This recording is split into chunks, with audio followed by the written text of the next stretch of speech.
Hola Maker, mi nombre es Germán Escobar y el día de hoy vamos a hablar sobre Ajax. Ajax es una técnica que te va a permitir intercambiar información entre el navegador y un servidor remoto sin necesidad de refrescar o cargar otras páginas. Quizá uno de los primeros sitios que demostraron el potencial de Ajax fue Google Maps, que trae imágenes del servidor a medida que las va necesitando y va actualizando la página con esa información, pero sin recargarla. Esto fue en el 2005, en su momento fue muy revolucionario, pero hoy la mayoría de aplicaciones utiliza Ajax de una forma u otra. Comencemos con un primer ejemplo para que te des una idea. Lo que vamos a hacer es una página web que se comunica con un servidor que escribí en Ruby y que simula una conversación utilizando inteligencia artificial. Prendamos primero el servidor y para eso vamos a escribir aquí en la consola rubyjarvis.rb. Ahí con eso ejecutamos el servidor, ahí nos dice que está corriendo en localhost en el puerto 4567 y por otro lado tenemos esta página web que es completamente independiente del servidor, está compuesta de un campo de texto que es donde el usuario va a interactuar con el servidor de conversación inteligente y tenemos este H1 vacío que es donde vamos a ir escribiendo dinámicamente lo que nos va respondiendo el servidor. También incluimos jQuery. Y tenemos aquí un código JavaScript que utiliza jQuery para enlazarse al evento keypress del campo de texto. Y lo que hacemos es que si la tecla que oprimieron es Enter, aquí es donde vamos a hacer la petición Ajax. Así que borremos este comentario. Y uno puede hacer una petición Ajax utilizando únicamente JavaScript sin necesidad de ninguna librería, pero con jQuery es un poco más fácil. Así que vamos a hacerlo con jQuery y vamos a llamar un método get que recibe dos argumentos. El primero es la URL del servidor donde se encuentra en este caso nuestro sistema de inteligencia o de conversación inteligente y otro argumento en el que recibe una función que se va a invocar cuando el servidor responda. Y el primer argumento de esa función va a ser la información que el servidor respondió. En este caso va a ser simplemente una frase y lo que vamos a hacer es actualizar el H1 con esa frase, de esta forma utilizando el método text de jQuery.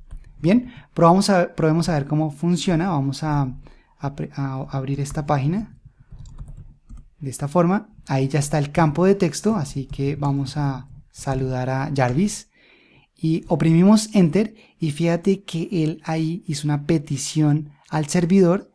El servidor hizo lo que tenía que hacer, corrió los procesos de redes neuronales, etcétera, y a partir de esa frase nos respondió esta otra que no tiene mucho sentido. Y otra cosa que debimos haber hecho fue resetear este campo de texto, pero bueno, no importa, digámosle ok, de acuerdo.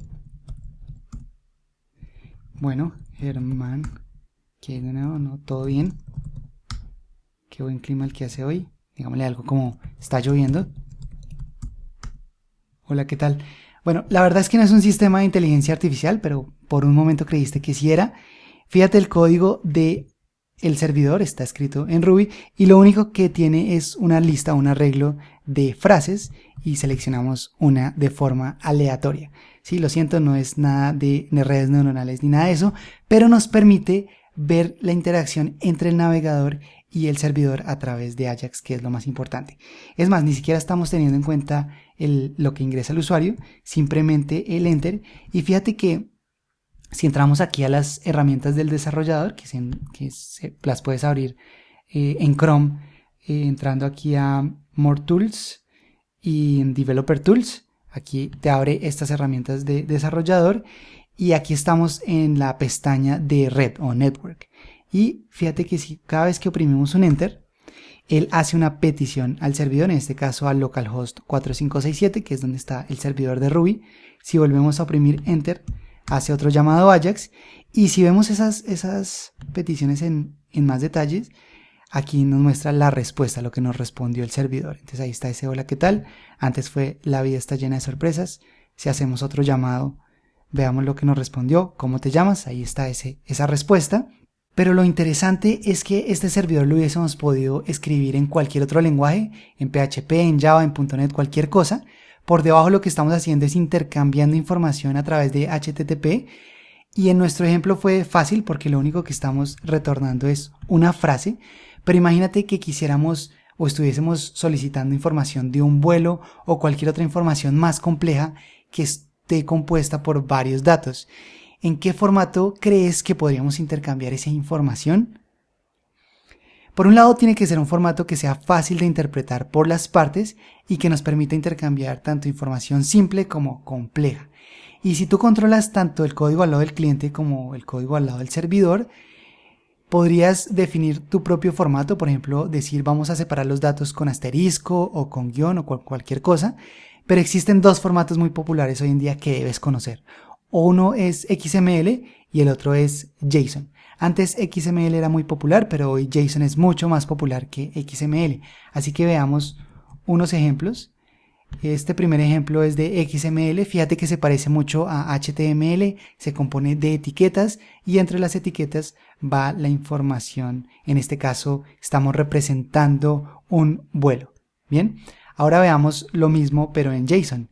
JSON se parece mucho a un objeto de JavaScript.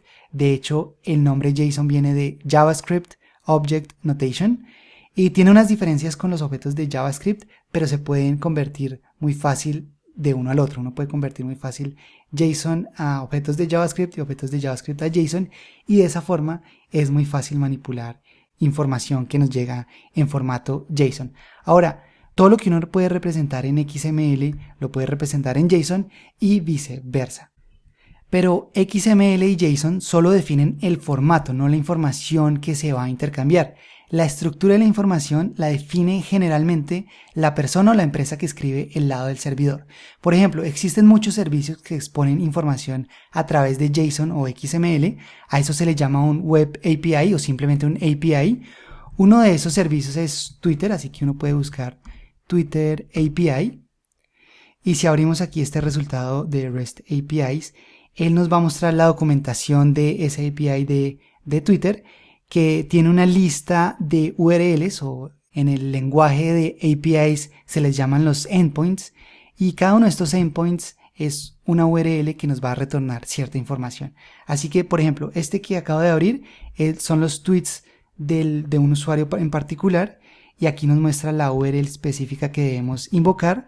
Nos dice que el formato de respuesta es JSON y más abajo nos muestra un ejemplo del JSON que nos va a devolver el servidor cuando invoquemos esta URL o este endpoint. Bien, otro servicio que expone un API es Spotify, y vamos a abrir aquí el API, la documentación del API de Spotify. Vamos a abrir el API Endpoint Reference. Y estos son todos los URLs o todos los endpoints que uno puede invocar sobre el API de Spotify. Uno de esos es la información de un artista. Fíjate, aquí está. Acá nos dice el endpoint que debemos invocar. Y más abajo nos da un ejemplo del código JSON que vamos a recibir cuando invoquemos este endpoint. Y aquí ya uno viendo esta documentación ya puede utilizar JavaScript para extraer la información de estos datos. De hecho, uno de los proyectos que debes hacer como alumno de Make It Real es una aplicación que nos permite buscar canciones de un artista en Spotify utilizando el API. Entonces, cuando oprimimos Enter, él va y trae la información utilizando el API y después la despliega aquí en la misma página. Obviamente todo esto sin tener que refrescar. Y nos muestra alguna información de cada canción, y nos permite también hacer el preview, que son 30 segundos de la canción. Por último está el API de GitHub, el último que vamos a ver es el API de GitHub, con el que vamos a hacer un ejemplo. Y si vas aquí al final de la página de GitHub vas a encontrar este vínculo al API. Ahí nos va a mostrar la documentación. Entremos aquí. Y también es muy parecido a los otros dos APIs que acabamos de ver. Tiene unos endpoints, pero aquí nos dice que todas las peticiones las tenemos que acceder a este dominio, api.github.com, así que lo voy a copiar porque ya vamos a hacer un ejemplo con esto. Pero aquí a la derecha están todos los endpoints que uno puede invocar sobre el API de GitHub, que nos permiten traer información de repositorios, de usuarios, buscar información de las organizaciones, issues, etc. En este caso voy a abrir la de los repositorios, y hay uno que nos permite listar los repositorios de un usuario. Aquí nos dice el endpoint que debemos invocar para traer esta información, y más abajo nos muestra un ejemplo en JSON de lo que nos va a devolver el servidor cuando invoquemos este endpoint. Entonces fíjate que aquí ya con esto uno puede decidir qué información va a extraer de todo esto que nos está llegando, porque fíjate toda la información que nos llega de cada repositorio. Ahora, esto nos está devolviendo es una lista de repositorios. Fíjate que aquí comienza con un corchete, que significa que esto es un arreglo. Y lo que vamos a hacer es un ejemplo con eso. Tengo aquí una página ya preparada con un H1 y un UL en el que vamos a insertar dinámicamente los repositorios de un usuario. En este caso vamos a listar mis repositorios. Y lo que vamos a hacer es un llamado Ajax apenas carga la página, y para eso vamos a utilizar un método getJSON que es parecido al método get que utilizamos en el primer ejemplo, pero al decirle que es con JSON él ya sabe que debe convertir la información a un objeto de JavaScript, y eso nos facilita mucho la vida. Y lo que vamos a hacer aquí es pegar el dominio y tenemos que verificar cuál es el endpoint que tenemos que llamar para invocar esta información. Entonces acá está api.github.com, users, va el nombre de usuario que es Germán Escobar, tenemos que reemplazarlo ahí, le escribí mal Escobar, y el segundo parámetro es una función que se va a invocar cuando el servidor nos responda, y aquí viene, al igual que con el ejemplo anterior, los datos que nos respondan, pero como ya sabemos que esto va a ser una lista de los repositorios, vamos a llamar esa variable repos. Y esa variable repos va a ser un arreglo, así que debemos iterar sobre los elementos de ese arreglo, y hay varias formas de hacerlo, pero una es utilizando el método forEach del arreglo, y ese método forEach recibe una función que se va a llamar para cada uno de los elementos del arreglo. Aquí podemos definir esta variable repo, y lo que queremos es insertar el nombre de este repositorio acá en este UL en un list item, y para eso vamos a utilizar jQuery. Esto es un patrón muy común cuando uno trabaja con Ajax, es como hacer un llamado, recibir la información y modificar la página de acuerdo a eso. Lo que vamos a hacer aquí es realmente UL, vamos a hacerle una append a li más repo.name. Como esto ya es un objeto JavaScript, él hace la conversión automáticamente, ya puedo obtener la información de esta forma. ¿Listo? Por eso es muy fácil de manipular. Ahora, si abrimos ese archivo, opengithub.com, le damos enter y él se va a tomar un tiempo mientras que él va y hace el llamado Ajax, vuelve y actualiza la página con esa información. Ahí están todos mis proyectos públicos en este momento. Bien, para concluir, veamos aquí esta presentación. Entonces, Ajax significa Asynchronous JavaScript and XML, pero eso no nos dice mucho. Ajax realmente es una técnica para intercambiar datos entre el navegador y un servidor sin necesidad de refrescar la página. Pero más que eso, Ajax realmente son un conjunto de tecnologías que nos van a permitir hacer eso, comunicarnos con un servidor. Son varias tecnologías, una es JavaScript, realmente o específicamente el objeto XML HTTP request, que es el que exponen todos los navegadores y es el que realmente nos permite hacer el llamado Ajax. También vamos a utilizar HTTP porque por ahí es donde navegan o por donde viaja la información, y también tenemos un formato de intercambio, ya sea XML, JSON o cualquier otro, y entre otras tecnologías, por ejemplo el DOM para poder manipular el HTML y poder mostrar la información.